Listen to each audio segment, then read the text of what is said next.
Okay. So again, welcome to the second Teaching Business Human Rights Forum webinar. And we're really excited to have this webinar featuring Wikirate. Our topic is Freeing Human Rights Data, a roundtable webinar on classroom uses of Wikirate. And I put the word roundtable in there because I really, we want these webinars to be very participatory, as are all of our gatherings and get-togethers. We welcome very active participation in the teaching and forum, and Anthony and I see it as the group's forum. We are merely the facilitators, so we always welcome your suggestions and participation as actively as you wish. I'd like to maybe take a minute and hand it over to Anthony to give, for some of you who may be new to the Teaching Forum, to give a very brief overview of the Teaching Forum, and then we'll move into a quick round robin of introductions. So Anthony? Great, thank you, Joanne, and thank you to the other participants today, Richard and Marcia and Ali, and thank you for everyone who's joined us. It's great that we're having our second webinar. For those of you who are new to the Teaching Business and Human Rights Forum, we launched this effort in 2011, and it's really grown into quite a unique platform for collaboration among individuals teaching business and human rights worldwide. Our membership and our online discussion forum at teachbhr.org now counts more than 240 individuals teaching business and human rights in some 32 countries. And that network of individuals through collaboration has resulted in very valuable annual workshops. We're currently planning the agenda for our next workshop, which will take place in the third week in May in New York City. We have the discussion board, we have the syllabi bank, which has proven to be a very valuable resource. We have launched a publicly available Teaching Business and Human Rights handbook, which you can find at bhrhandbook.org. A number of forum members have contributed teaching notes, and that has proven to be a valuable resource. So for any of you who are teaching business and human rights or promoting business and human rights education in some form, and you're not yet participants in the forum, please contact Joanne or myself. And welcome to the webinar, and thanks for joining in this collaboration. I'll turn it back to you, Joanne. Thanks, Anthony. So I want to just begin with a quick round robin of introductions. Your name, your affiliation, where you teach, or if you're involved in professional training, where you do that. I will begin. My name is Joanne Bauer. I teach 2 courses at the School of International Affairs at Columbia University. One is the Corporations and Human Rights Seminar, which is where I experimented with Wikirate last semester. And the second is a year-long Business and Human Rights Clinic. Also at Columbia, and I also teach a week-long intensive on business and human rights at the Melbourne University Law School. What I'll do, just to make this a little easier, is I will ask different people in my squares according to sort of the order here to go next. And so the person to my right is Elisa. Would you like to introduce yourself? Oh, Elisa, we can't hear you. You need to take it off mute, and that would be the bottom of the screen. So please unmute your computer. Sorry. I'm Elisa Giuliani. I'm full professor of management at the University of Pisa, where I do teach business and human rights within a course called Business and Society in the Master of Science in Economics. And more than that, I do research on measuring human rights, and I'm particularly interested in understanding how I can measure human rights, and particularly the do harm side of the human rights agenda. So not necessarily what they do good, but in terms of allegations of abuses and so on. So I've been working for some time on this side, and we are conducting more quantitative analysis on this very complex issue. So we know it's very challenging and so on. So I'm very interested in this Wikirate exercise that you're doing. Thank you. Okay, Laureen, I have you next. And again, you'll have to unmute. Yep. Thank you, Laureen. Hi, thanks, Joanne. Yeah, I'm actually from Wikirate. I'm a research and partnership associate, and I had the pleasure of meeting Joanne in Geneva in November. And I've mainly been supporting Richard with the exercise that we did in Joanne's class. So I was just very eager to see yeah, the results and hear your thoughts on this. So that's why I'm sitting in today. Thanks. Thanks, Narine. Liz? Take your off mute. Yeah. Sorry. There you go. Hi. I'm Liz Umlas, and I'm based near Geneva in Switzerland. I teach business and human rights in a couple of places. I teach it in the summer at Oxford University as part of the Masters in International Human Rights Law. And I teach at the University of Fribourg and the University of Geneva, both in Switzerland. And I don't so much teach on human rights reporting right now, but I have a great interest in it as a practitioner. And that goes back to 2001 when I started working in the socially responsible investment world. And so I was one of those people who had to read company reports and did it for 6 years. Can't say that I loved it, but got into it, and I think it's very valuable. And I've done a number of consulting projects over the years, writing sort of overviews of where we are on human rights reporting, including for GRI and UNICEF. And I now work with investors who are a prime target of human rights reporting. So I need to sort of stay on top of where we are with that. Quite frankly, I think the quality of human rights reporting is way, way behind where it should be, given the amount of time and money that's been put into it by companies and others. And I think the Wikirate project is a really exciting step forward. And I had the pleasure of going through a run-through courtesy of Laureen and Alex a few weeks ago. So very excited to be here. Thanks, Joanne. Allie? Hi, my name is Ali Solomon. I was a student in Joanne's class, Corporations and Human Rights. I just graduated from Columbia, got my master's in international affairs. I focused on human rights and gender. So this was actually my first exposure to the world of business and human rights. And I love Joanne's class, and this is a great exercise. So. Marcia? Hi, my name is Marcia. I'll be talking in more detail for about 5 more minutes in a little while, so I'll just try to keep it brief. I teach at St. Thomas University in Miami, mainly civil procedure, business associations, legal issues for startups, small businesses, and entrepreneurs. And I last taught business and human rights last spring, where most of my students were LLM students in the human rights program, so it was their first exposure. Business issues, and many of them come from countries where there is no transparency at all from the government, much less from businesses. So I'm looking forward to finding a way when I teach this again to integrate some of this material. I also spent 20-something years in corporate America, between being outside counsel and in-house counsel. And so I research and write from a corporate governance perspective on business and human rights. So it's a little bit different from the mainstream. And I look forward to learning a lot from the rest of the group. Let's see. Richard. Hello, I'm Richard Mills. I'm the Director of Research for Wikirate. I'm also a research associate based at Cambridge University. And that's where I've been working on the project for the last 2.5 years. I'll be talking a little bit more about my role in the project in a few minutes, so I'll just end it there. Thank you. Nina.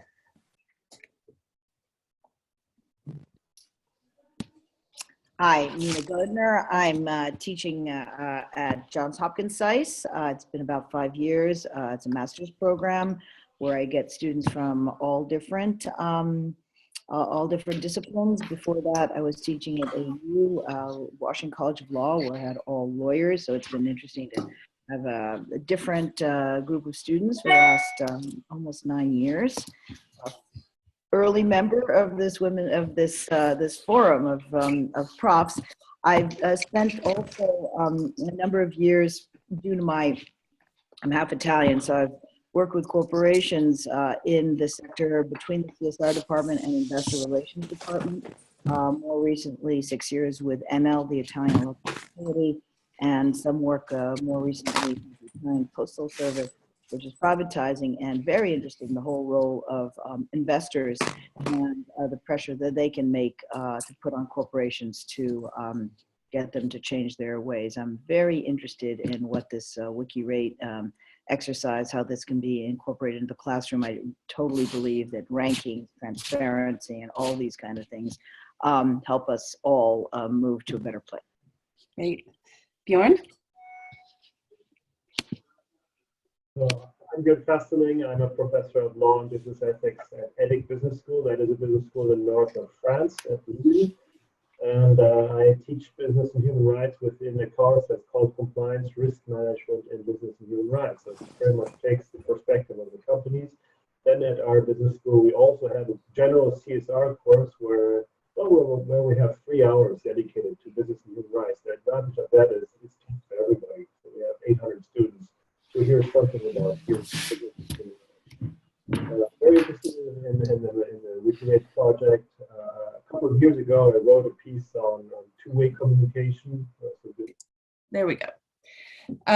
So as I noted in my invitation to the webinar, Wikirate, and specifically Richard and Narine's colleagues in Berlin, reached out to me last year because of their explicit interest in collaborating with professors. And when we met, I was really intrigued by the possibilities of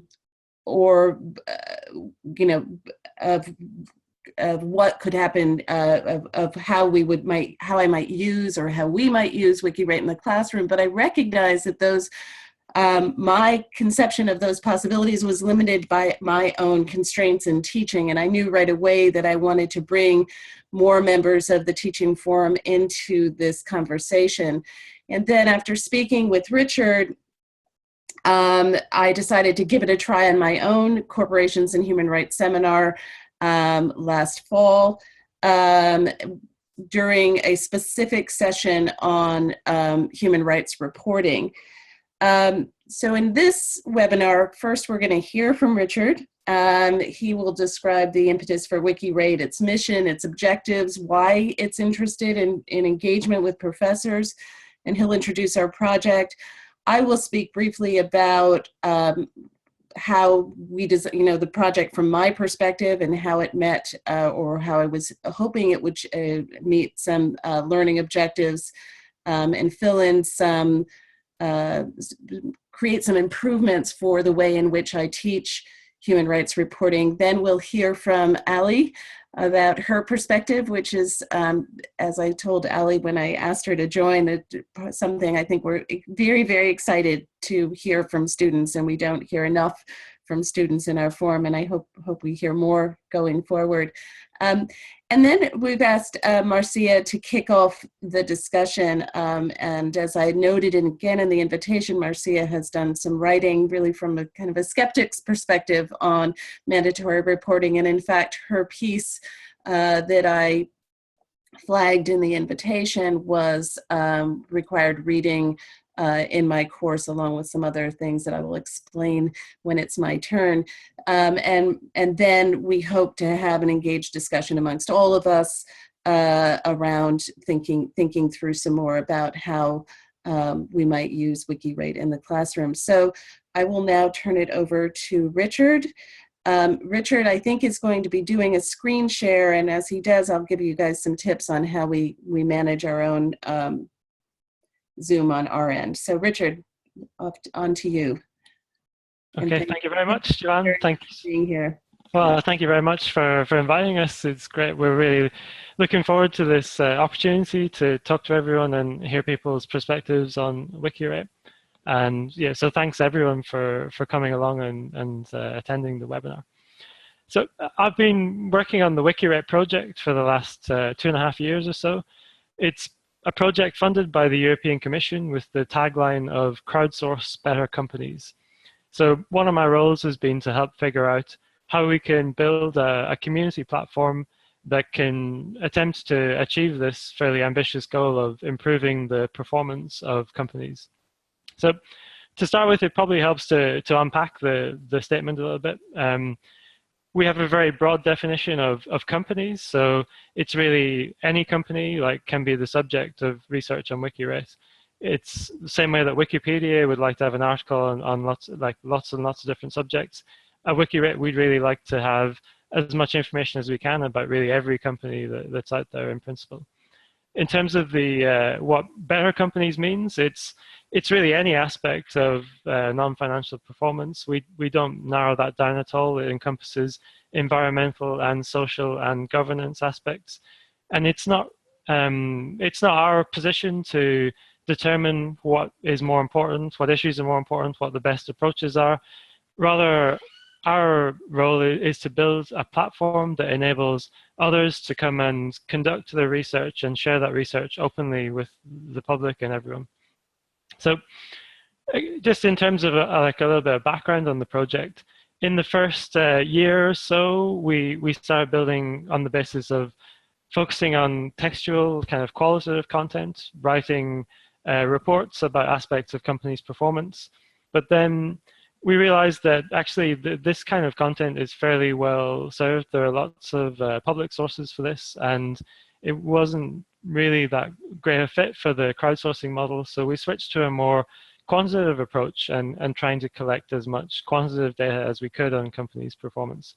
This is the number of reasons for this. It's partially to do with the scope of the project, the number of companies that we want to cover, and ultimately the stakeholders that we want to reach with this data. So somebody mentioned investors. We see investors as being very important to the mission of improving companies' performance. So we very much want to deliver them a kind of package product that they can use and integrate in the work that they do or the analysis that they conduct. Another aspect is making this information accessible to the public at large, and I'll talk a little bit more about that later on through kind of building ratings on top of the data. But I'll mostly be talking about the platform as a data collection and navigation tool today. Of course, the key sort of stakeholders for us in the early stages are, as Joanne said, professors. That's really vital. Also, civil society organizations are another kind of key stakeholder for us at this point, because these are either professors and their students or civil society organizations and their broader member base or followers. We see a lot of potential for these groups to engage with each other in research on the platform and gathering more data, and then with a mind to actually using that data for particular purposes. And hopefully that'll become a lot clearer in the kind of examples that I'm going to talk through today. So I will start sharing my screen now. Hopefully that'll work well. Is this showing up for everyone? Yeah, and let me also suggest a Zoom tip. Perhaps many people have a bunch of the black squares now in the right side of their screen, and it may be blocking the screen.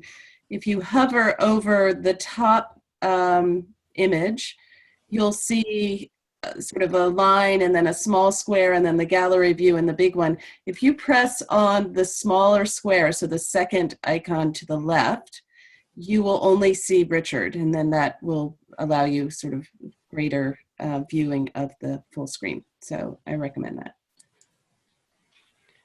Okay, so yeah, on the platform, there's really two ways of navigating or browsing the quantitative data primarily.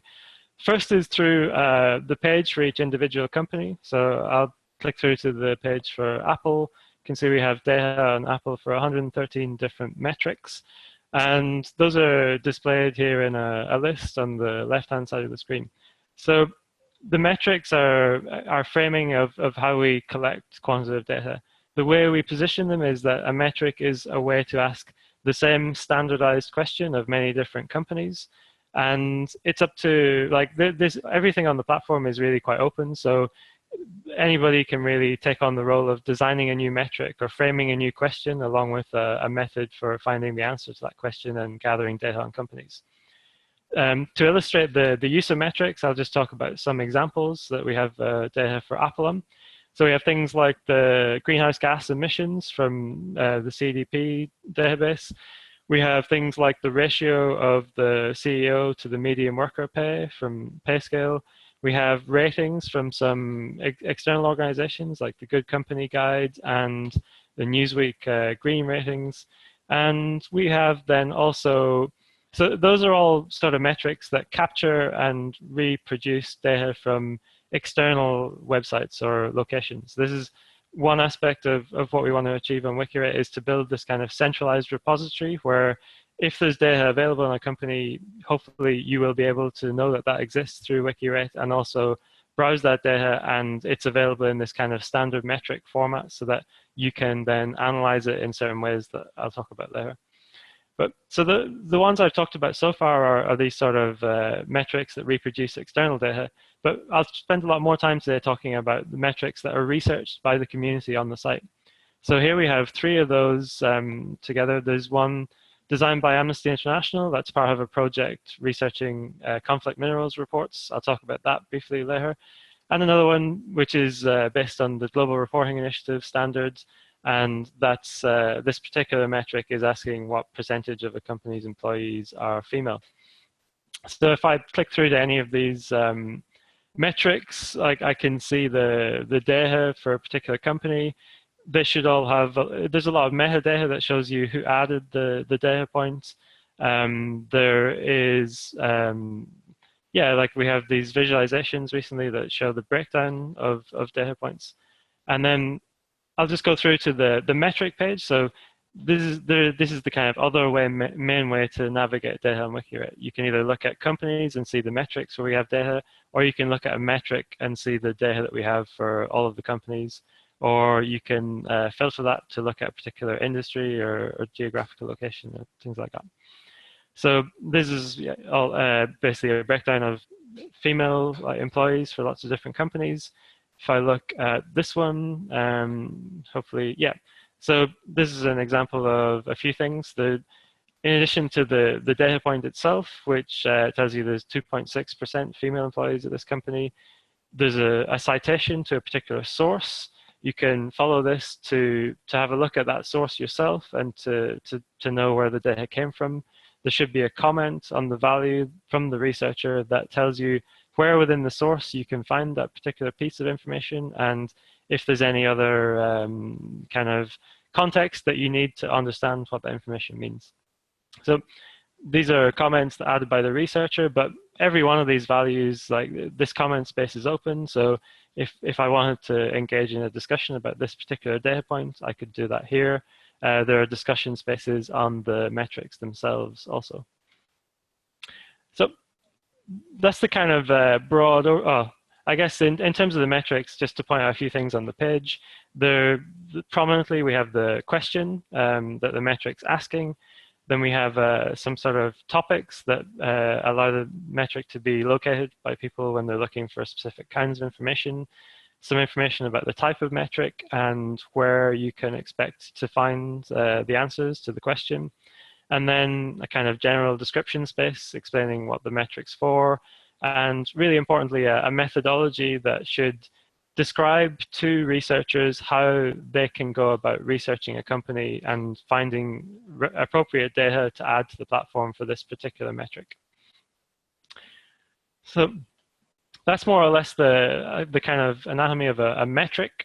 The mechanism that we've designed for coordinating research on these metrics is what we call project pages. So I'm going to look at one particular project page to start with, which is, it's actually not specifically related to human rights, but it's part of a set of pilots that we're running in collaboration with the United Nations Global Compact and Principles of Responsible Management Education Initiative. And the purpose of this project is to start assessing the Global Compact signatories in relation to their reporting through the lens of the Sustainable Development Goals. So we're working with around 10 different universities that are part of the Prime Initiative. And for each university, we're setting up these project pages which combine a set of metrics related to specific SDGs, and then also a set of companies that the students in the university will research on those particular metrics. So the way the assignment's structured is usually that each student would be assigned one company, and then they would be asked to double check the work of another student on a different company. So that's a kind of, well, so the metrics we have here are quite high level. They're mostly based on the Global Reporting Initiative standards. They're asking about things like the employees and gender breakdown between full-time and part-time employees, temporary, permanent, things like the kind of collective bargaining agreement coverage of employees, incidents of discrimination recorded, and any contextual information around that. And then things like worker safety, injuries, and then a whole set of metrics around gender equality related to things like parental leave, and I think we maybe not in this one, yeah, average training broken down by male and female employees. So this is an example of one project. It's, I guess, yeah, it's based on the voluntary kind of sustainability reporting of UN Global Compact signatories. I'm going to talk in a bit more detail now about the project that we ran with Joanne and her class. And this is a really, I think, one of my favorite projects that we have at the moment. It's, I think, really interesting. It comes back to the kind of mandatory reporting aspect. So the framing is that, well, the kind of background to the project is the UK's Modern Slavery Act, which came into force in 2015, and for which Modern Slavery Act statements are mandated by a very large number of companies, any company that trades in the UK with revenue of more than £36 million. So this legislation is already resulting in a very large number, I think hundreds of thousands at this point, of these Modern Slavery Act statements, or statements about any steps the company is taking to combat modern day slavery and human trafficking in their own operations and their supply chain. So the legislation itself doesn't really provide for the analysis or the cataloging of these statements. It really just says that the company should make a statement and they should make it available through the homepage of their own website, and it should have certain kinds of approval and be signed by an appropriate person. So that for us established a sort of opportunity for us to I think it fits really neatly with the Wikirate kind of crowdsourcing approach, because there really are a very large number of these statements, and although there are lots of sort of people who are interested in what's being reported, most of the organizations and individuals with that interest don't really have the resources to start analyzing thousands of statements in any kind of detail. So this is like essentially where this project is aiming to go. It borrows some compliance checking metrics from the Business Human Rights Resource Center. So the kind of basic requirements of the Act, whether the statement appears on the company's homepage, whether it's got the approval of the board or equivalent entity, and whether it's been signed by an appropriate person within the company. But we also worked with the Walk Free Foundation to create a set of around, I think, 11 metrics that ask questions about the content of the statement itself. So these are really asking questions about what is or isn't included in a company's statement, whether they are taking certain steps or whether they're reporting certain things. I think I'll give a brief kind of run through of these in a moment. So again, the project structure, there's a space to describe the purpose of the project, provide any kind of supplementary information. There are conversation spaces around the project which participants can use to talk about their work or any questions that they have about the project. And then there's also a list of companies that are sort of designated to be researched as part of the project. And you can see roughly how many of the metrics each company has been covered on already. So I'll look at one specific company to show you this kind of research interface. There's this is a company that I researched myself. And so this research screen is essentially on the left-hand side, it displays each of the metrics. You can read the methodology for the metric, which should be a set of instructions informing you how you're supposed to assess a company on this metric. And then you can see any relevant sources that are already available on the platform, or you can add a new source that's relevant if that's if the right source isn't available.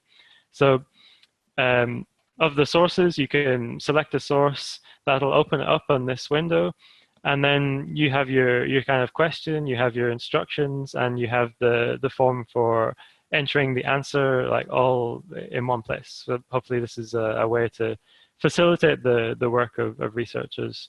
And obviously then you have to cite a particular source. So like if I was going to add a value, I would cite this particular source, and I'd also probably make a comment explaining why I was adding that particular value. So I'll talk a little bit now just about some of the metrics to give a sense of the questions that we're asking. So this question is asking about the company's policy and whether it applies to their supply chain and whether they have a mechanism through which it's applied to their supply chain. So it's really, the breakdown tends to be companies that say, or that mandate their policy applies to their direct suppliers, and then some other companies that mandate that the policy should apply to their suppliers beyond tier 1 and describe a mechanism for achieving that. So this is, you can see the kind of breakdown. It's mostly tier 1. This particular company, they don't actually have any kind of mechanism in place to ensure that their policies are applied to their supply chain. They simply request that suppliers take appropriate steps. And that, according to the methodology for this metric, is not really sufficient to count as a mechanism. I'll give, I guess, one more example of one of these metrics, just for a bit more of a sense of how these work. Yeah, okay, the incidents, this is quite I think this is a metric that I really like. It really kind of gets to the depth of analysis that a company is doing, or the depth of their due diligence and their own internal monitoring, because it asks whether they've identified any particular incident related to modern day slavery that required remediation. And in the vast majority of cases, there's no mention of any kind of incidents within a slavery or modern slavery act statement. It's the minority of companies, and it tends to be found in the more substantial reports, where they actually will sometimes provide information about an incident that they detected, or a number of incidents, and then how they identified those incidents and any steps that they took in terms of remediation. So I'll then move on to talk about one further project before sort of giving an overview of how you can use Wikirate in the classroom. The other project I wanted to mention is also related to human rights. It's a project that we're running in collaboration with Amnesty International. And again, it relates to mandatory reporting. In this occasion, it relates to conflict minerals reports as required by the Dodd-Frank Act for companies that trade in electronic goods and that file with the SEC. So again, it's a similar kind of background. It's a case where there are thousands of these reports now, and to really capitalize on this opportunity or find out if this reporting is effective or what's in the reports, even like it's a very large scale problem. So it's hopefully like amenable to a kind of crowdsourcing approach.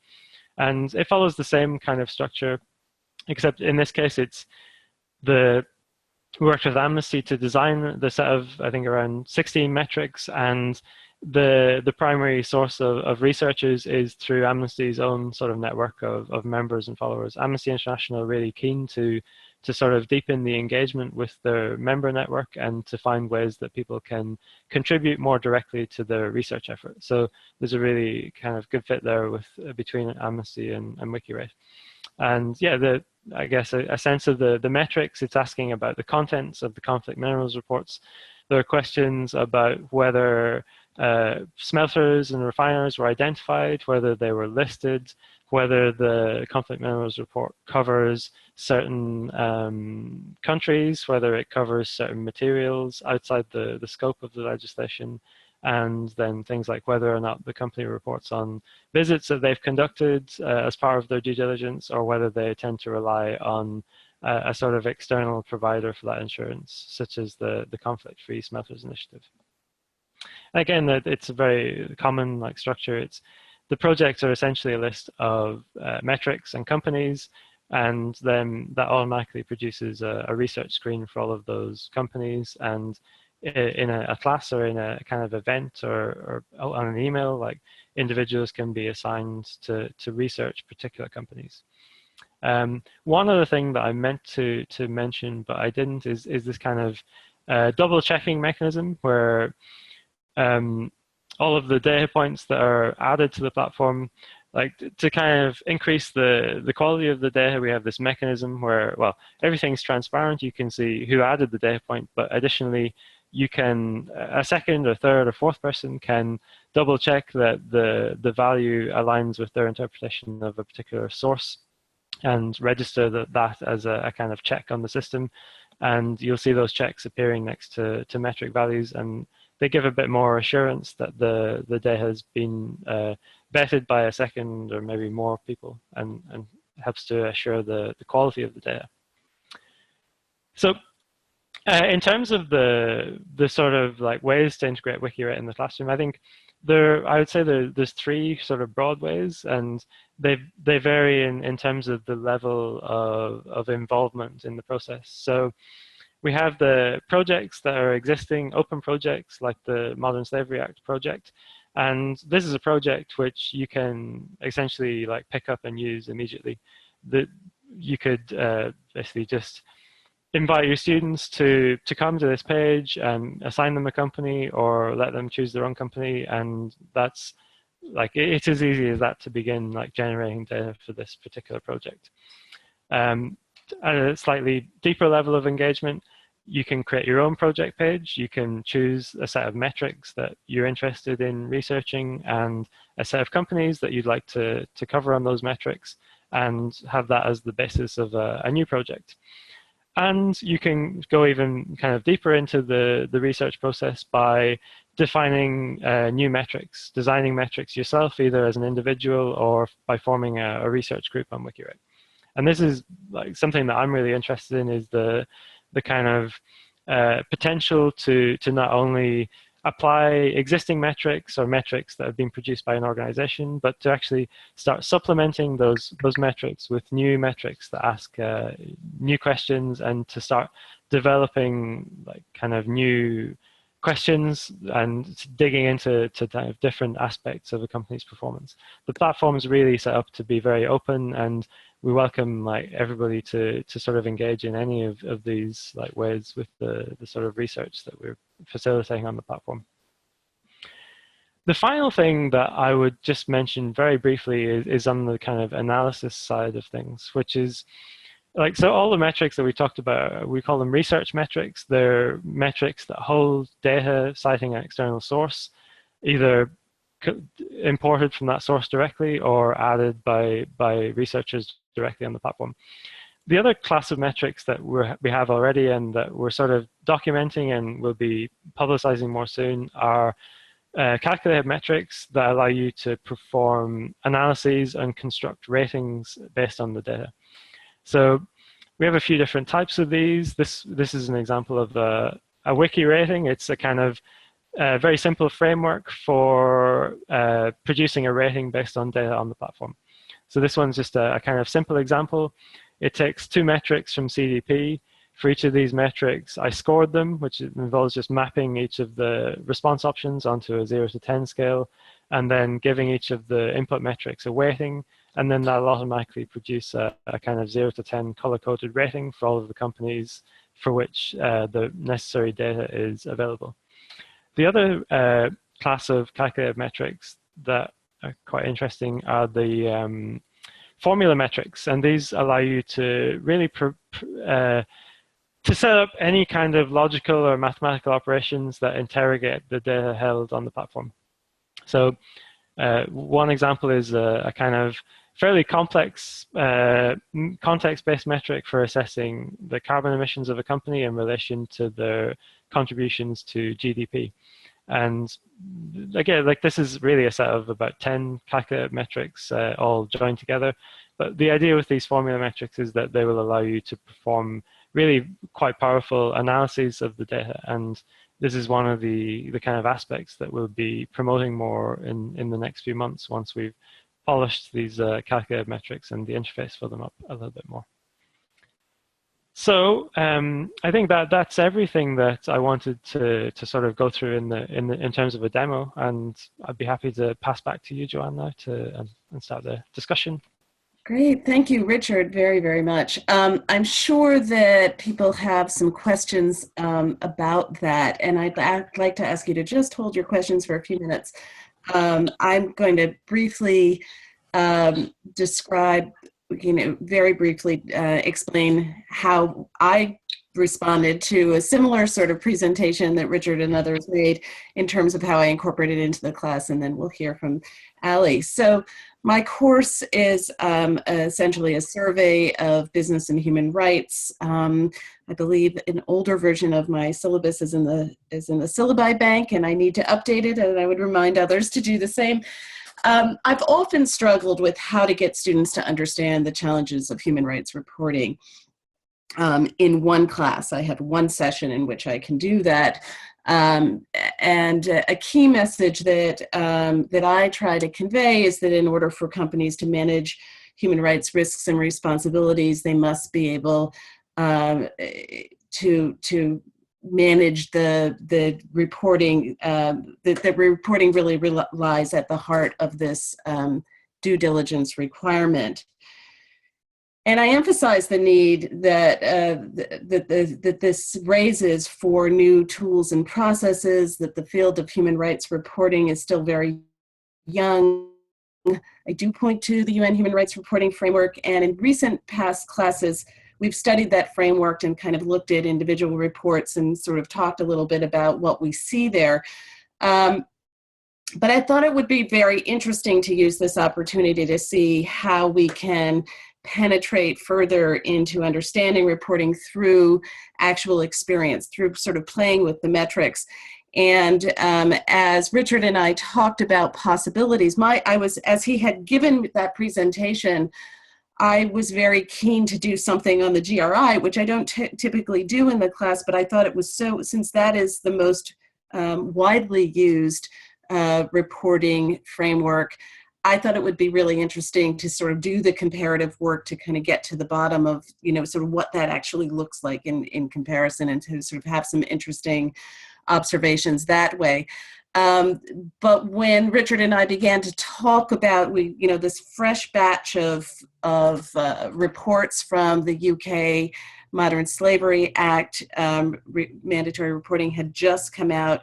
Richard was excited about this project. I became excited about this project, and I thought how interesting for the students to actually be able to be among the first to really delve into these reports and contribute to the pilot of that project. So that's where we decided on the project that Richard just gave you an introduction to. I assigned, as I mentioned earlier, as readings Marcia's article. The Business and Human Rights Resource Center in October had just issued a report called FTSE 100 at the Starting Line, an analysis of company statements under the UK Modern Slavery Act.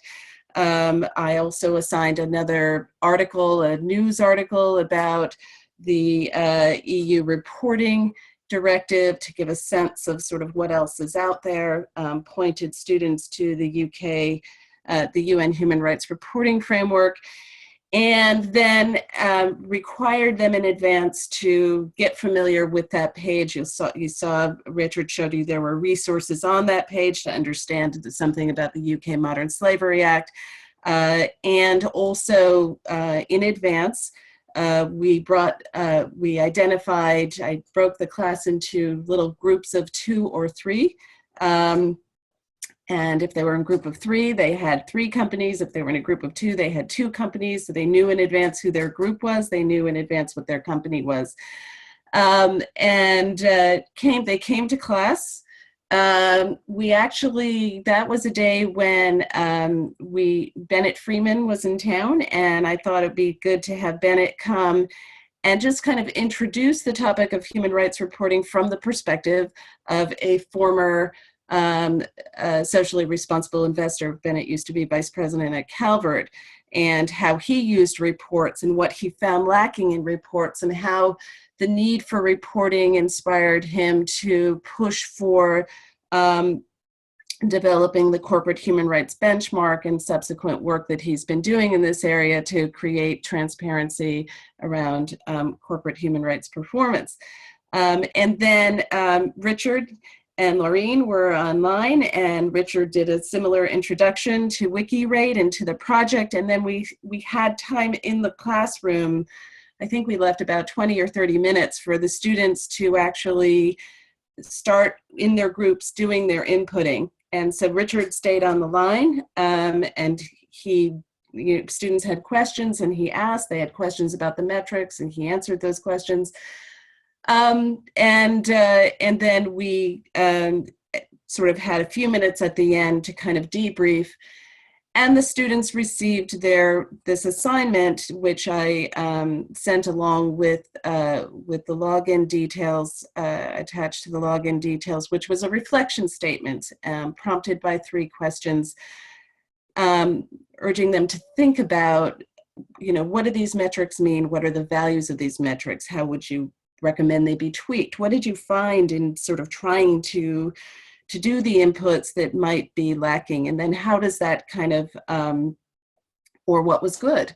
And then how did that compare across companies? What did you make within your group?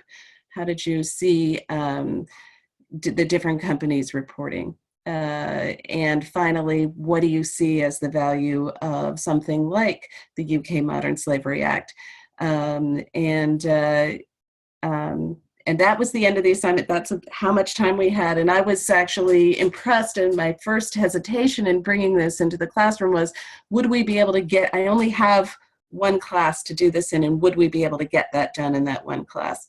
So I'm going to quickly then pass it on to Ali to talk about her experience as a student with Wikirate. And Ali, thanks so much for joining us. Thank you for having me. Joanne knows I'm always happy to talk, so this was great for me.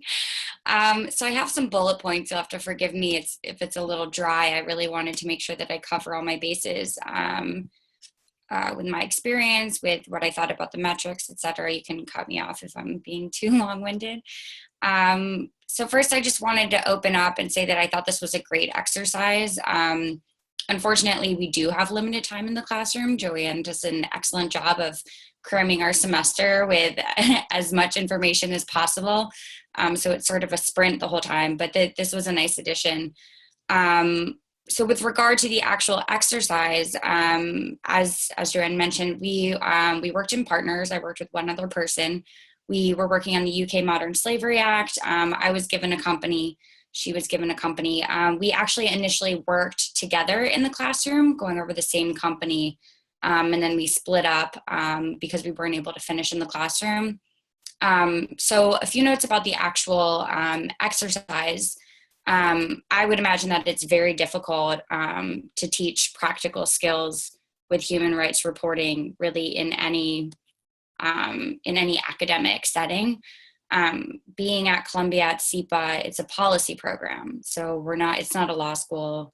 It's difficult sort of to figure out what to focus on. And this was my first exposure to business and human rights. I had previously studied human rights more from a gender perspective. So this was all very new to me. This was my first exposure. I thought it was a great way to incorporate learning about specific issues with learning about business and human rights in general, and also reporting specifically. So I thought that the activity was really practical. It forces you to sort of dig into reporting, see what companies are doing live. So we were able to compare companies, see sort of what they're doing based on region, what the focus of their report is. There was a lot of diversity within the reports that we went through, which I was surprised by. I really enjoyed the quantitative aspect as well. As a policy student personally, I found that if you want to deal with any sort of quantitative information in human rights, you really have to seek it out. You have to take your quantitative analysis class, things like that. So this was a good way to sort of mainstream other issues into the classroom, so that it's not all theory. So the quantitative aspect, I thought that the double checking aspect was really important. So it's not just you going through reports, you using the metrics, but also looking at, it forces you to look at how other students were interacting with the material. So maybe you saw things that you didn't recognize before, or you see your partner struggling with certain issues that you would have never recognized as an issue before. So it really just allowed you to think more critically about the process. And also just to double check and make sure that your information is correct, which is helpful. As I mentioned, this was my first exposure to business and human rights. So I previously, the only reporting framework that I had taken a look at was the UNGP reporting framework that Shift has presented, which I think is wonderful as well.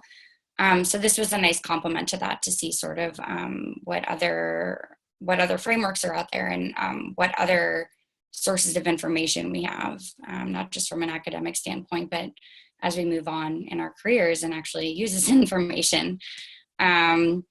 Couple other notes. I thought that this platform has the potential to mainstream other issues that maybe wouldn't otherwise be incorporated into the classroom.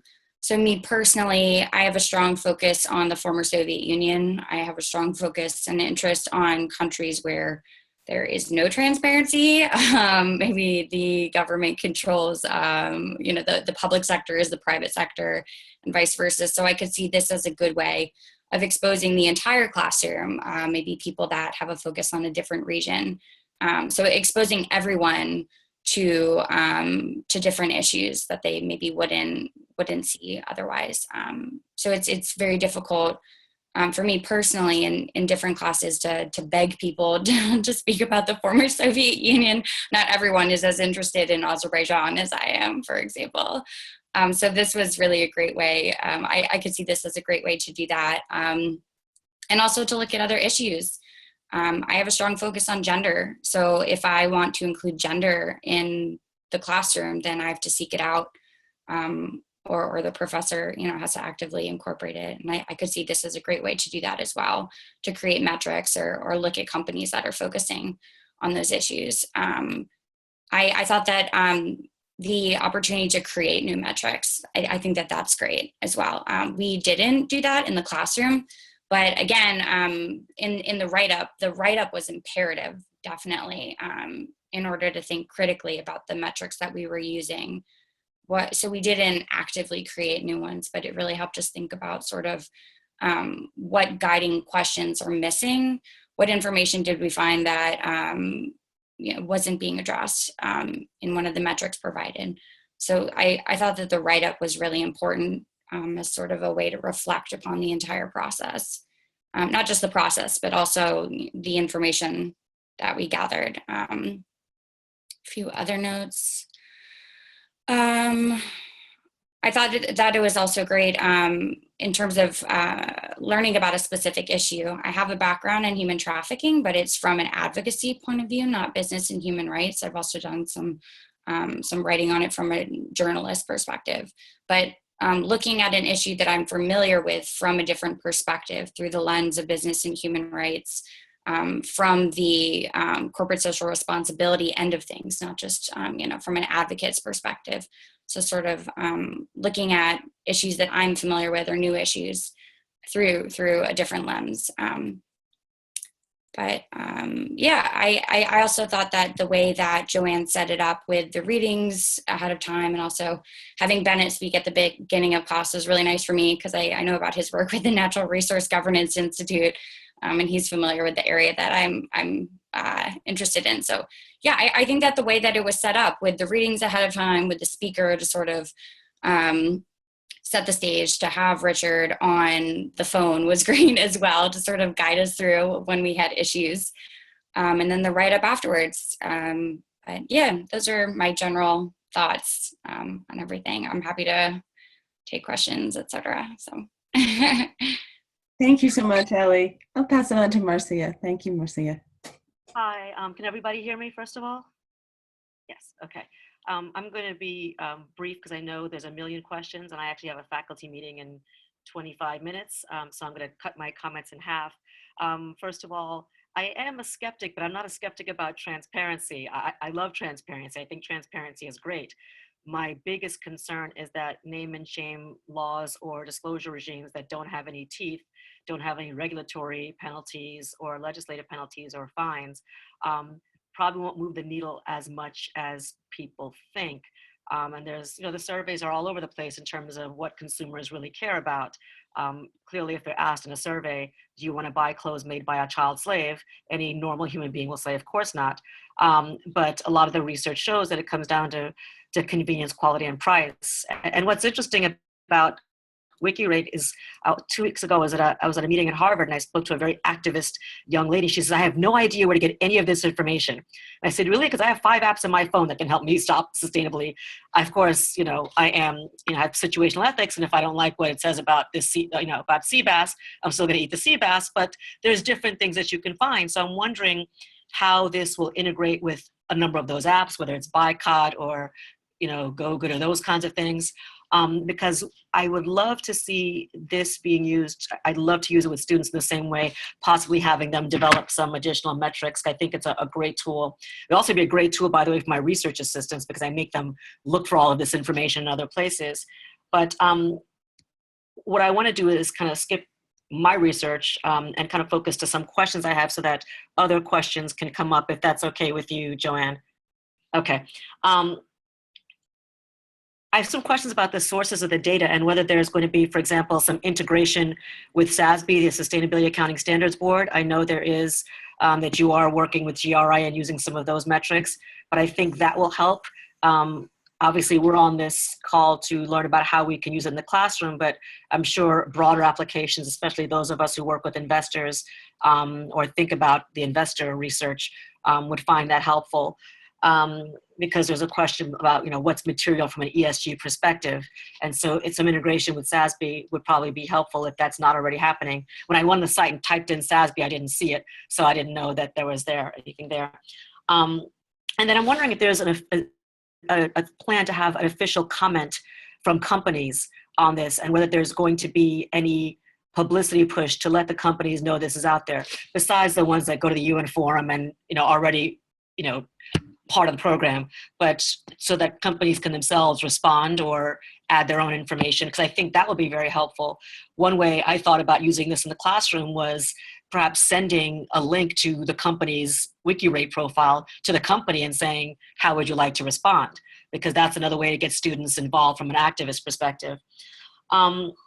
And then finally, is there going to be, and I didn't find it on the site either, but when you're looking at things like the UK Modern Slavery Act or California Transparency Supply Chain Act, those kinds of things, will there be maybe some integration or links maybe to know the chain?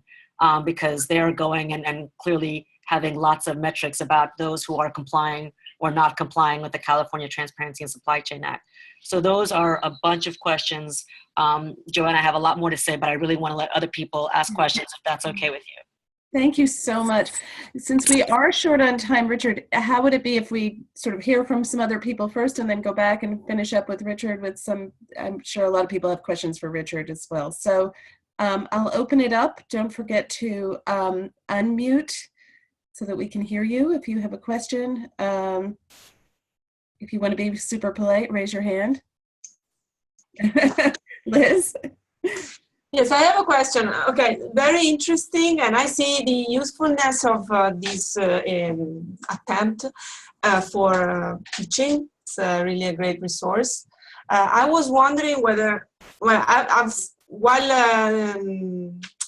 the guy who was talking before was presenting the project, I was also looking at the website, okay, to see what the track record of the metrics, how it goes back in time, and to see what were the companies covered. So it's quite a big data set. It includes 5,000 firms. I didn't see a lot of records going very much back in time, and I was wondering whether this is just a matter of time in the sense that people are working at updating the data set or the metrics. And the other questions that I have is whether these type of metrics are just usable and visible on the web, or there is an underlying data set already being done that can be used, for instance, for research purposes, of course, acknowledging the source and the origin of the data and so on. Even for instance, my students are economists, and most of the time in the assignments do some empirical analysis using these metrics with all due caveats and so on. So for instance, having this data, apart from research, could be useful also for management students and economic students that are still working on business and human rights issues. So I just wanted to have these two information. Thank you. Liz, you had your hand up? Yep. Yeah, I have my main question is going back to the question of quality control. So a couple of times, I think both Richard and Ali mentioned that you have somebody checking on the analyst on the original analyst source and then saying that you've checked it. I wonder, so who is the other person? And just as sort of in the context of alternative truths out there these days, and who is doing the checking? How do we know that there is a certain quality control to what's being put on the page? And then a second small question, Richard, you mentioned the relationship, or you mentioned briefly the Business and Human Rights Resource Centre in the context of the UK Modern Slavery Act, and they of course have their own repository for these reports. So if you could just say a little bit about the relationship, is this going to take a step beyond that? Should we be looking to Wikirate now to kind of build on what the Resource Center has already done? Thanks. So take one more comment and then throw it, or a question, and throw it back to Richard. Nina.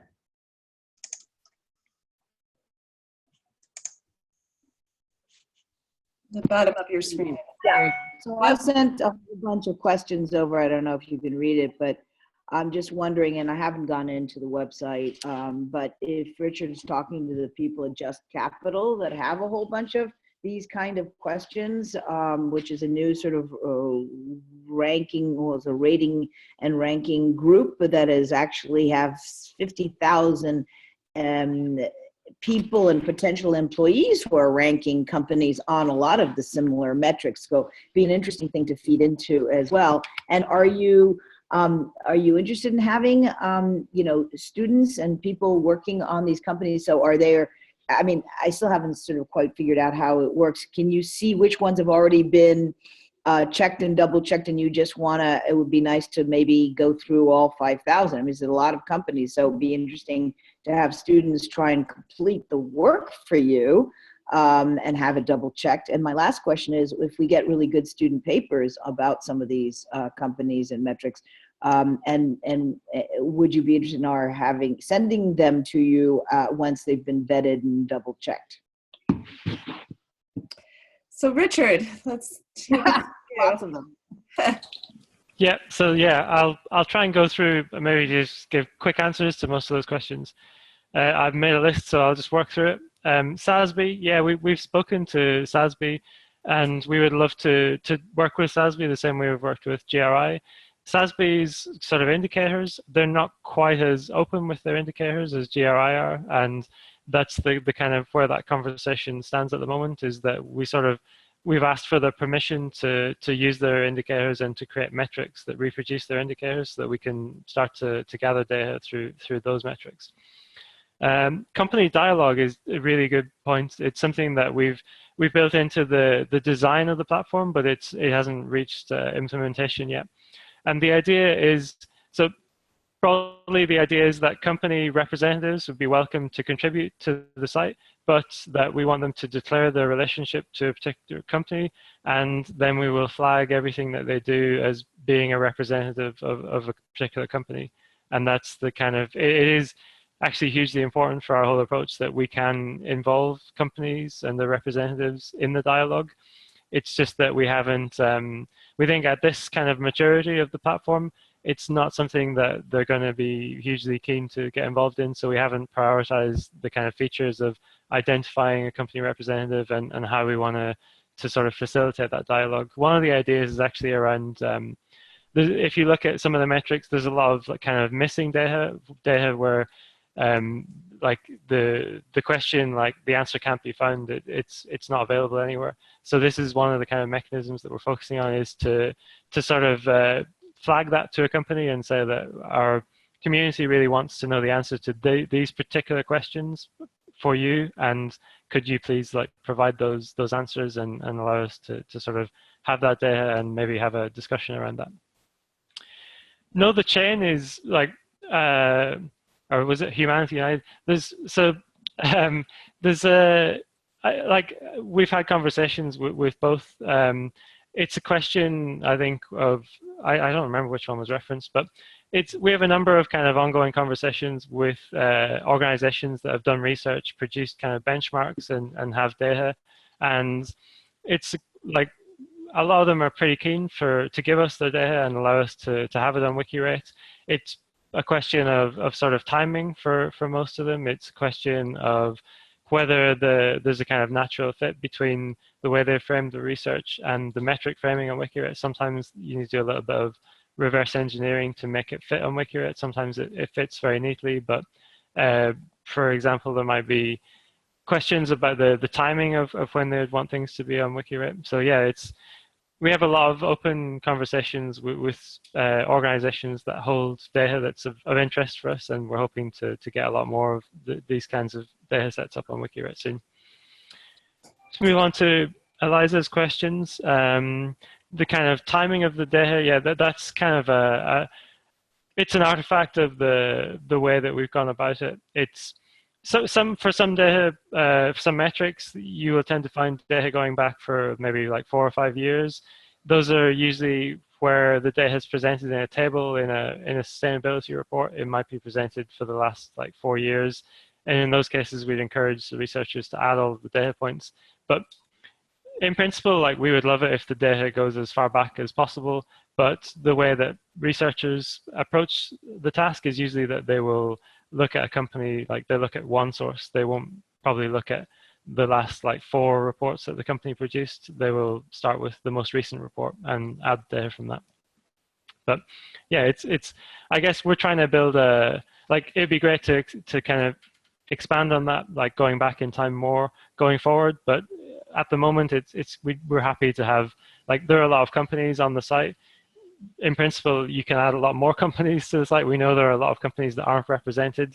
Anybody can add those companies. So we're kind of steering people towards like companies where we don't have any data, rather than like gathering historical data for companies where we already have more recent data. But this is, again, it's a question for the individual researchers or the people who frame assignments and ask students or followers to complete those tasks. Data exports, I've marked that as data exports because that's like we will soon have kind of buttons where you can easily export the data. There's an API that you can use to pipe it into other systems, but also there will be buttons that you can press to just export the data for a metric in a sort of spreadsheet format. And that's hopefully coming in the next like month or two. Questions from Liz on quality control. So yeah, this is something that we're really like kind of, it's a hot issue for us at the moment. The double checking like feature that was added maybe 5 or 6 months ago, so far like we're still kind of testing that out and seeing how that works in practice. I do totally agree that it's really important to think about who should be checking the data or who is checking the data.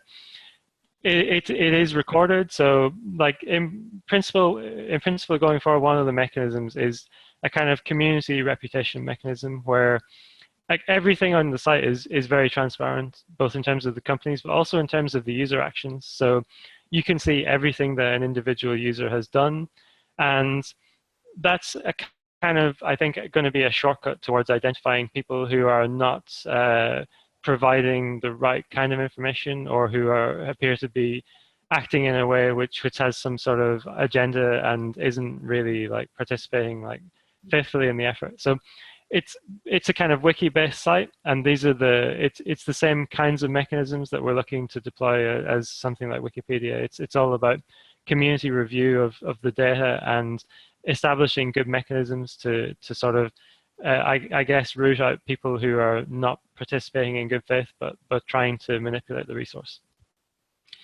The Business and Human Rights Resource Center repository of the Registry of Modern Slavery Act statements. Yeah, we are actually in discussions with the Resource Center about the kind of, Wikirate can actually, it sort of naturally can serve as a repository for the statements, but the Business and Human Rights Resource Center already have a similar kind of registry. It's totally open. Like actually, when we set up these projects for the Modern Slavery Act, we pull the statements from the Resource Center's registry. So in principle, it would be fairly easy to sort of reproduce the registry, but like we don't have anybody like working on adding like new statements at the moment. So there isn't really a lot of point in trying to reproduce what they're already doing. Instead, we see Wikirate more as, it's more beneficial, I think, in terms of the kind of research and analyzing the statements at the moment. That's the part that I'm more interested in, certainly, is to actually start to dig into the statements.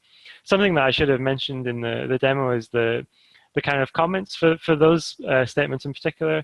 I think the comments have been really useful. They almost act as an index of the statement, because you have a question which asks a kind of high-level question about a particular aspect, and then if it's been researched well, the comments should actually give you a quotation from the statement which goes into the full detail of how the company has described a particular mechanism or described a particular aspect of their due diligence. So it's not only a kind of aggregate view of statements, you can actually use it as an index to get to particular aspects of a company's statement.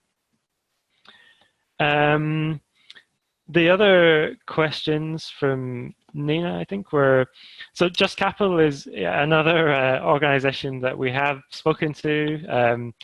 I think the issue that's kind of holding up progress there may be that Just Capital they're kind of buying access to a lot of data from proprietary sources as part of their methodology, and this is a stumbling block with a lot of people, a lot of organizations that we could work with, is that if the basis of the analysis, or if proprietary data are involved in any way, then it's hard to fit that into Wikirate, because Wikirate is all about transparency and really all about having the raw data available, so that if somebody's built a rating, you can trace that right back to see the answers to specific questions and how those have been turned into a rating.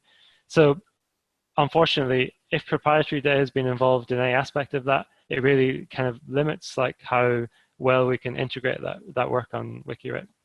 But this is one of the reasons why I guess we're trying to produce a kind of totally open public version of the same kinds of data that you can get in these proprietary sources, and hopefully as that grows, it'll be more possible to sort of reproduce entire rating methodologies from other organizations on Wikirate. And the question of whether we're interested in having students contribute to this, yeah, we're very, very interested in having students contribute to this. This is like one of the main ways that we hope to build this resource out. And I think it is, I didn't really say much about it. I think Joanne and Ali maybe touched more on the kind of the benefits to students of engaging in this kind of task. But from our perspective, it's all about, it's great to involve more people in the research and to give more people a reason to engage with these kinds of sources. But also that's a great mechanism to sort of build out the resource and have more data on more companies and more metrics. Student papers are also we're really interested in any kind of writing up, but especially if it's been sort of vetted, that's definitely of interest. I kind of mentioned it at the beginning that we started off with a focus on textual content, so we still have these structures for holding text about companies in relation to specific topics or issues.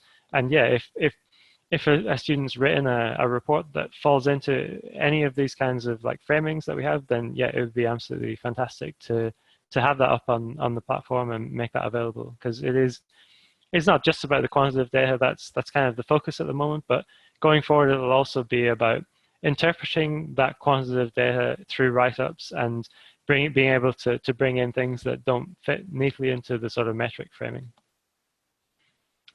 So yeah, that's I think all the questions that I noted down. Richard, thank you so much. Thanks to all of thanks to all of you for joining. I know we've gone over time. That's a good lesson for us in terms of how we structure our webinars going forward. Richard, I assume that it would be fine for people to reach out to you individually to pursue collaborations. Richard's email is in the email chain that I sent out.